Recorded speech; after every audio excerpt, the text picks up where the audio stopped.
Dallas WallStreet Radio. Power214.com. Why not support guest in the building? My guy Super. Yeah, with that. Also known as Supastaar. Formerly known as Supastaar. You may know me from the hit single Halle Berry, by myself, DeRoe, and eventually with Hurricane Chris later on. We're going to get into that, I'm sure. Yeah, we definitely going to get into that. Yeah. So, man, we're just going to start it off. I just want to see what you been up to, bro. Like, what's been going on? Reconstructing, trying to put the pieces back together.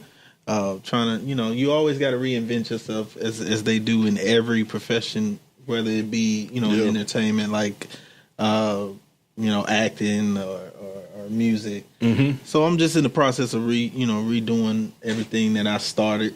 It's been 10 years since the Halle Berry. I done grew my hair out, I grew my beard out. Yeah. I changed up the style a little bit. I'm back making my own beats. So it's just, just doing a lot of the shit that I started doing when I first got into this shit. I think that's why I got into it, because of the love of why I was doing it. Yeah. So just putting this album together. I got a album coming out March 25th. I've been working on it since last year around this time. No, well, I'll say about April last year. Yeah. So I've been working on it for a long ass time. Did I make the cut? You made the cut. Oh, I made the cut. I'm on the album. I'm gonna be honest. You was the first nigga that I sent the record to. When I sent the record to you, I was like, and that was the first record I came up with. Yeah. Like, rather than the intro, yeah, I came up with that. That was like my first record. And so, that's when I had, send it to you. And I knew that you would deliver. That's why I was just like, man, I appreciate that. Yeah, that's why I was like, man, I only send my I don't like sending it to just any nigga, like everybody. Oh, this nigga popping, I'm gonna send him my shit. No, I send it to niggas who really gonna deliver, who really gonna put that shit out, who really gonna do. See, that's just because you gotta from me knowing you. I mean, I know I'm gonna say this. I just know that you got a love for music. Yeah. Like you make beats. You know what I'm saying? And it's 10 years later. Mm-hmm. And you still on the same. Right. You know what I'm saying? So that's the thing about it. When I got in it, I started doing music around like 9, 8. That's when I really started paying attention, around the Master P, No Limit Days, even the early 2000s when Nelly and Ja Rule and all them niggas was running the game, Snap Music, whatever. And I was making beats. Only reason I started making beats was because I was 13, and this nigga charged me like 5 racks for a beat. At that age, I'm like, I ain't out of damn. Fuck. So, you know what I'm saying? Yeah. I don't even remember the nigga name, man. 5 racks? Yeah, 5 bands. To a 13-year-old. To a 13-year-old. He didn't give a fuck. So I just was like, okay, I'll try to make my own shit. And that's when Fruity Loops came out. And I started working. My brother brought it to the crib. I started fucking with it. And then I ain't really get good until like in high school. And then that's when I put out my first song. It got buzzing in high school and shit. Yeah. That was like my first little quote unquote hit. And then shit just took off from there, man. Yeah. So since we kind of started off of kind of where the music, where you started, you know what I'm saying? For everybody that don't know, would you let the people know where you from? Yeah, I am originally from, I'm a military brat, so I was born overseas. Yeah. So I ain't moved to America for good until like 2001, and I moved to Killeen. Mm-hmm. And so that's when I started my career out there in Killeen. I was just doing what every other rapper was doing at that time, talent shows and school talent shows, and I think we opened up for D4L one time in high school, and I was in a group, of course. Everybody was in a group. Yeah, I was in a group. Everybody was in a group, and I mean we was just rocking. And then I didn't really catch that flame until I actually got to college. I got to PV. Yeah. So coming from like now that you went to PV? Yeah, I went to PV. You're a PV Panther, pretty much. Nah, PV. Yeah, there was so many artists came out in PV. I think in 2010 they contacted everybody and said they was gonna try to do a documentary, call it PV Motown. They should, and they never followed up on it. They should. I think they should. I really do. Hey, I'll fuck around and shoot that shit. Because look, shit I will say crazy. this. Because when I first met you, I was at PV. Right. I met you, Dero, Norm T, Merk. Like everybody, we was all up in the studio. It was like an apartment or something. Like man, I remember that shit. Damn, what highway was that? Yeah, I know what you're talking about. Yeah, I remember that shit, and I was just like, God damn, they got like 10 niggas in this bitch. 290. Was it 290? Yeah, right there across the road from the Jack in the Box. Yeah, them apartments. Yeah. I remember the Jack in the Box over there. I was just like, God damn though. PV. Now it was just tripping me out because PV had so many artists at one time. Like Norm right now, that's Lil Runny motherfucker producer. You know what I'm saying? Like and all them niggas, we was all together. Yes, like, all these niggas was in. Go way before y'all. Remember we used to have Guru. You know, you said Twisted Black came out of PV. Guru. Twisted Black came out of PV. What's the DJ name? Premier. Yeah, Premier. I met Premier in Atlanta. He told me that. His name used to be DJ Chris. This nigga throw a party, the whole party jumping. Twisted Black was there. Damn. Rally Boys was there. Big Wheel was there. I mean, it was, man, we had it going on. PV is like, PV is, I mean, that's a good school, you know what I'm saying, to come out of. It's real big, you know. I came out of Commerce. So, look, I want to ask you this question because I came out of Commerce, you know what I'm saying, out of a college in a small town. I didn't live there, but I did pop in the area, but I was in a college town. So, being born overseas and now that you live in Dallas and you've been at PV and been to Houston, what do you think about going to Killeen and getting out of Killeen, like making it out of Killeen? Because that shit hard. Do you think it's harder? Yeah, it's harder. I mean, because it's a smaller town.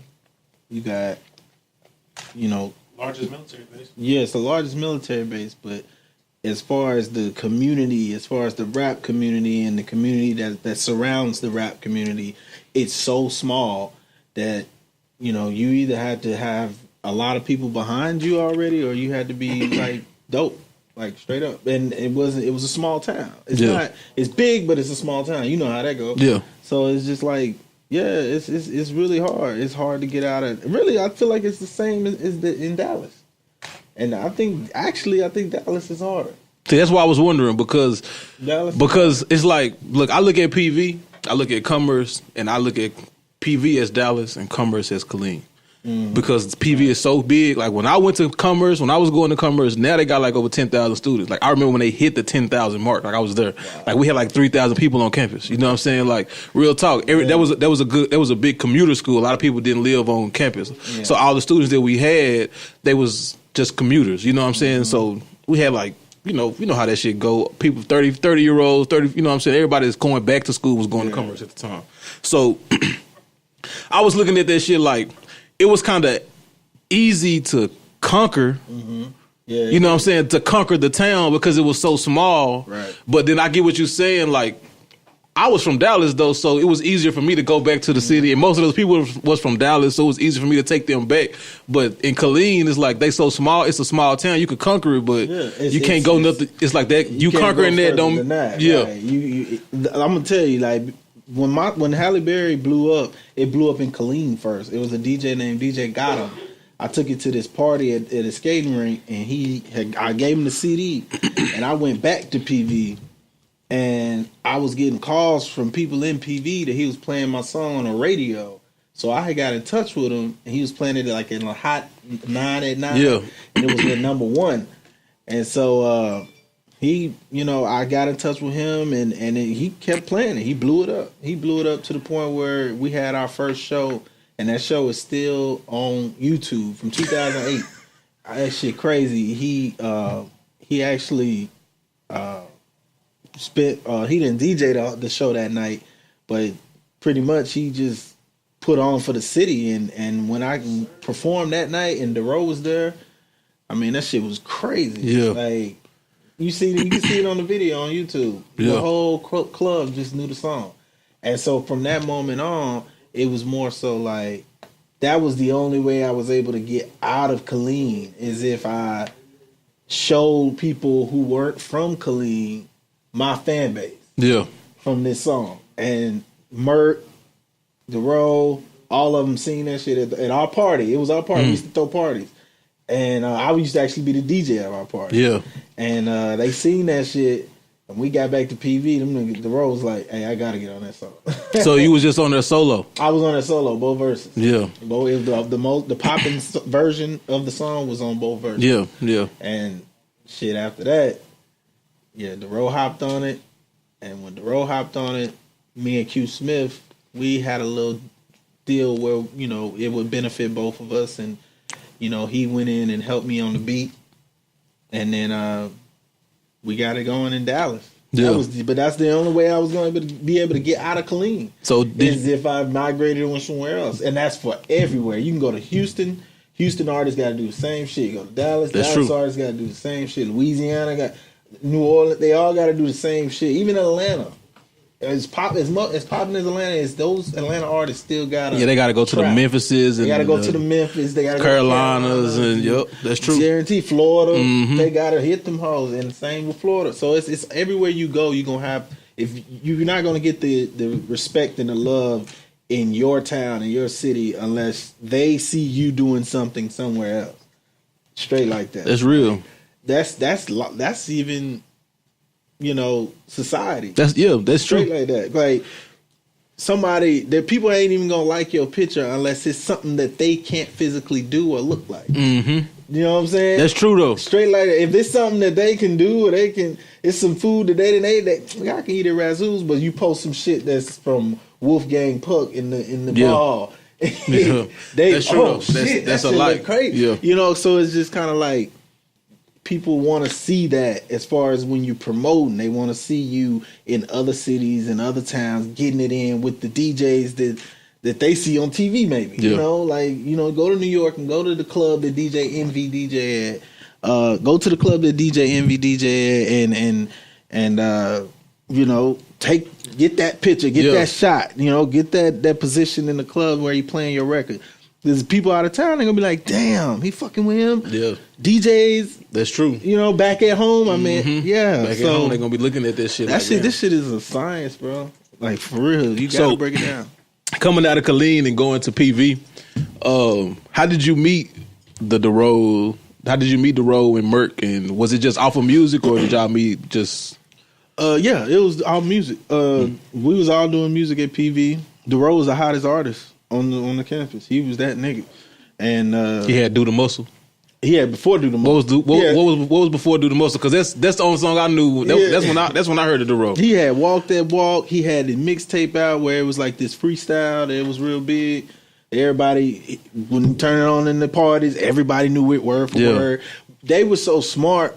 When I met them niggas, I was like, damn, these niggas smart as fuck. Because they were so smart that they would take they songs and put it on like the CD and put it in the bags or put it in the freshman doors. So when the freshmen would come in, they get this CD with a flyer on it for a party or something, and then they pop the bitch in while they moving in their shit and they bumping it the whole time. So by the time, you know, maybe the middle of the school year, everybody knew the song. Yeah. And you was that nigga. And that's how they did it. And I was like, damn, that's how they getting their music out here. And then, shit. So we all just ran into each other. They heard I made beats. I was only really making beats at that time. I was rapping a little bit. I was on my Kanye. Like, I was rapping a little bit, but I was making beats. 2 times more beats. Because I used to be in my dorm, and I used to just turn that bitch up and just be banging. Yeah. And I had some Dallas niggas. It was nothing but Dallas niggas on my flow.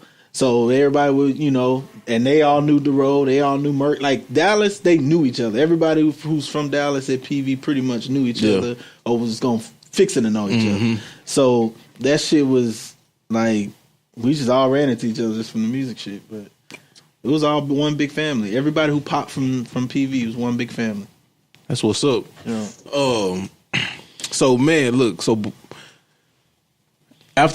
got you met Dero, all of this, you know what I'm saying? You got Halle Berry, you put Dero on the record, you know what I'm saying? We all know it did his thing. Yeah. So what made you sell it to Hurricane Chris? Man, that was you took a big gap. I did take a big gap, but I mean we don't got too much time, so I want to just make sure we get everything. Basically, when we were all doing our thing, We were all, the song got popping in Houston. It got popping in Dallas. It got popping to the world. It was on the Billboard chart. I recorded the song in December 07, right when I got fired. Came home, recorded. Straight real fucking shit. I came home, recorded it, and then the bitch was on the Billboard chart by that August that next year. So we was moving. We was all getting money. I think J Classic was the first one to pay me for a show. He paid me like 2 shows downtown Houston, $150. Yeah, and we was just all moving and grooving and shit. And I think when shit just got twisted, man, because I feel like everybody went their own way out of nowhere. And then we were getting calls where Dero was performing the song, getting booked for it. Yeah. Rather than just performing it part of his set. And that kind of ticked off a lot of the people in my circle. I really didn't care, but when you got people in your ear, they kind of make you care. Mm-hmm. Because it's kind of like, y'all won't shut the fuck up about it. And they just create this narrative. And they create this narrative, and then you fall into that narrative that you didn't even believe in the first place. So now it's just kind of like, now you feel some kind of way, and it just blew up from there. When we ended up performing at the Summer Jam, the Lil Wayne Summer Jam in 08, when he did the Carter 3. At Verizon. Right. That's when we ran into these producers out of Dallas. I don't want to say their name, but we ran into them niggas. And long story short, man, we just, fuck with them. They heard about the story, and they actually started getting calls. We got down with them. They started getting calls about Dero performing. And I said, look, let the nigga perform. I had talked to him on the phone, I think when we was at PV one time, and he was just like, you got to respect the hustle. And I did. I had to, because it's not like I put him on a song that was already popping. We all came up with this song. No matter what other songs we had, that was the one. Everybody knew that was the one that was going to take us to the promised land. And like I said, it's just niggas just went their separate ways, and he was getting money over here, I was getting money over there, and not say them niggas' names, but pretty much the producers we was signed with, them niggas, they pretty much, didn't like the fact that he was performing the song. They didn't like that, and they pretty much took him off. And first they put Hurricane Chris on the remix. And Tum Tum, that's what Tom will tell you. They, because we was all rocking together. But Tum Tum, Hurricane Chris was on the remix, and then it was, I maybe 4 or 5 months down the road, we get a call, come to Dallas. We need to talk. We was in Houston. We drive up to Dallas, and that's when we get the news that they wanted to sell the record to Hurricane Chris. I found out, when I was there, I pretty much said, no, fuck y'all. Yeah. And they was pretty much saying, well, since you are signed to us, it don't really matter what your decision is, but we're going to do it anyway. Boy, that's fucked up. Yeah, and it's just kind of like, shit got sour. It got real sour. It got real bad. I fell into a mode where I was kind of like, I was fucked up in the head. Like, I ain't gonna lie, that shit fucked me up, because it was kind of like, you're forcing me to step into a mind frame that's gonna get me in trouble. Yeah, it's gonna send me to jail for the rest of my life. So now it's kind of like, okay, what do I do now? Yeah, you know what I'm saying? So should I put this in my hands? Should I put this in other people's hands? Do I trust that? And it's just, my mind's fucked up. It was a lot of shit going on. So I kind of had to, step back away from the industry. I was still performing. I was still, putting out other records. But that situation really fucked me up, man. And I think it was kind of like, when we actually did the situation with Hurricane, that was even bittersweet. you know, because at first we weren't getting all the percentages and the promising that from the label that we were supposed to. And then the Ellen DeGeneres shit happened. So that's when Halle Berry herself went on Ellen DeGeneres and danced to the song. But not the crucial part was to the label was that she said my name 6 or 7 times before she even mentioned Hurricane Chris. Yeah. And that was because the internet had my name all over, no matter what. So it was just like, wow, you know, what do we do now? And that's when we did the video, even the director told me this. He said there was 2 versions to the video. He said this version had you all over that motherfucker. This version, you in 17 seconds of the video. You can almost imagine which video they went with. Yeah, of course. And that's the video that's out that you see today. And so that's why it's kind of like that shit was fucked up. I was on a show. I think I was on a show in Louisiana, and I seen the video, and I was torn because I was just like, whoa, you hear my voice. It's all over the fucking video, but you don't see me not even till my verse. And then on my verse, they cutting out so many parts, you can't even tell it's me. Yeah. Until like the end of my verse. And I'm just like, wow. So these niggas jerked me on that. So, you know, at the end of the day, man, I think the BET Awards was in 09. Yeah. Was the last time I seen Hurricane Chris face to face. We performed on stage. I got off stage and that was it. Damn. So do that make you want to move? Are you moving different? Like, do you want to sign now? Like, you know what I'm saying? Yeah, no, the thing about it is you got to understand when you learn the business, you can sign a deal. It's okay to sign a deal. And both of them works. Like, I feel like both of them works. Both, you just have to be in the right position to do so. If you going into Sony Records or a label, go into these labels with the right people and the right information on what you need to do in order to not get fucked. Granted, getting fucked was probably one of the greatest ways I can come in the game. But that was the only way I was going to learn legitimately. Yeah.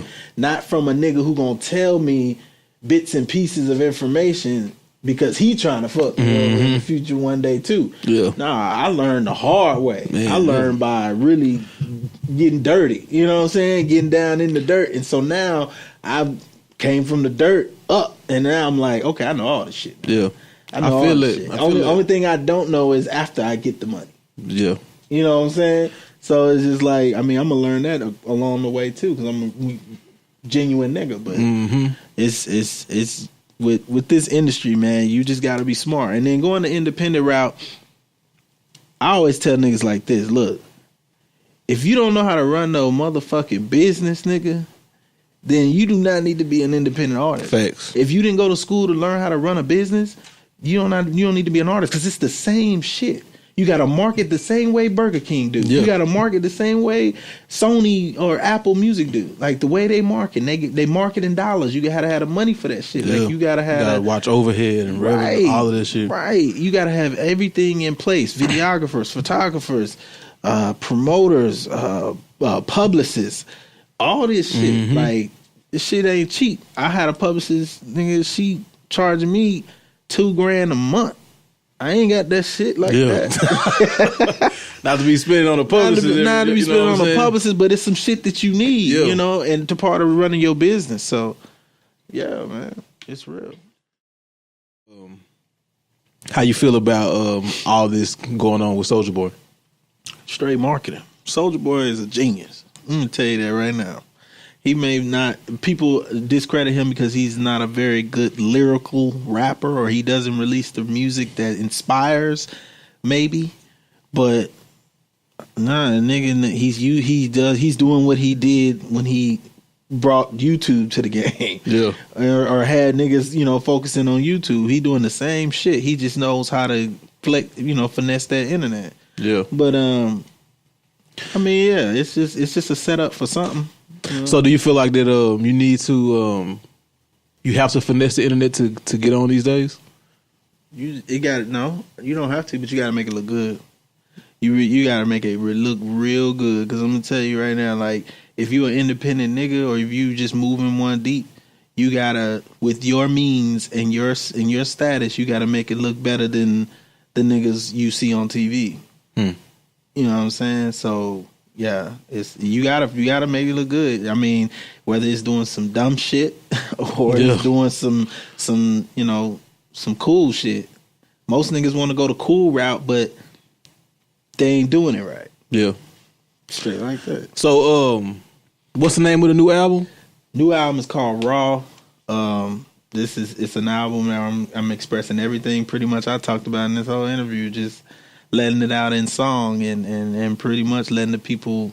I'm tired of letting the people know who I am. I'm really just more so letting the people know that I'm serious. Yeah. You know, I think that's pretty much, a lot of people are begging for that. They begging for that serious music. It ain't technically got to be conscious or inspirational to be serious. It could just be raw. Raw, yeah. And that's what I, based the album off of. 10 songs. I'm gonna play 2 of them from tonight from the album. And then what songs did you bring? We're gonna do the single Solid. It's the record I produced, and then the one I got with my boy, Lit as Fuck. Hey, we're gonna run Lit as Fuck. Yeah. Okay. So so what we're gonna do is tell everybody where they can find you. Oh yeah. And then introduce Solid, and then we'll end with Lit as Fuck. Okay. Yeah, you can find me official SVPA. That's on Twitter, SoundCloud, Instagram. I think not my Snap. Snap is just Supastaar1. Check me out. I'm always usually on Instagram, official SVPA, and I need some more followers. So follow your boy. Yeah, man, and then we'll see y'all next Thursday. It's your neighborhood pusher Kenny Smith. You dig? Yes, sir.